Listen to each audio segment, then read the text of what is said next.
আসসালামু আলাইকুম রহমতুল্লাহ। সকলকে MC3 মিডিয়ার পক্ষ থেকে আন্তরিক শুভেচ্ছা মোবারকবাদ। দর্শক, আজ 26শে আগস্ট 2024। আজকে গাছবাড়িয়া জামিয়া কারিমিয়া কওমি মাদ্রাসার ছাত্রছাত্রীদের মাঝে বৃক্ষরোপণে উৎসাহিত করার লক্ষ্যে তাদের মাঝে আজকে বিভিন্ন প্রকারের বৃক্ষ বিতরণ করা হয়। এই কাজে আমাদের সার্বিক সহযোগিতা করেন আল রাফা ইসলামী ব্যাংক লিমিটেড মোস্তফাপুর শাখা। আমরা ছাত্রছাত্রীদের মাঝে গাছগুলো বিতরণ করি। এ সময় মাদ্রাসার শিক্ষকরা উপস্থিত ছিলেন। তাদের উপস্থিতিতে মাদ্রাসার ছাত্রছাত্রীদের মাঝে এই বৃক্ষগুলো বিতরণ করা হয়। যদিও সবার মাঝে বৃক্ষ বিতরণ করা সম্ভব হয়নি, বৃক্ষ কিছুটা কম থাকার কারণে।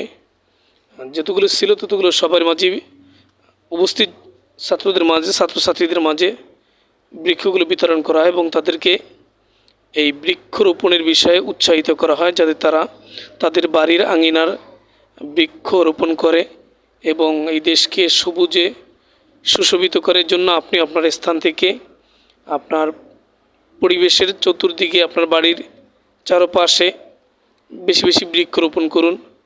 নিজে বৃক্ষরোপণ করুন, নিজের সন্তানদেরকে দিয়ে বৃক্ষরোপণ করুন, যাতে সন্তানরাও এই কাজে উৎসাহিত হয় আর ছেলেমেয়েরা এই কাজে উৎসাহিত হয়। ভবিষ্যতে যারা তারাও বৃক্ষরোপণ করে, এই দিকে আমরা সচেষ্ট ভূমিকা পালন করি। বৃক্ষ সমাজের একটা অপরিহার্য অংশ।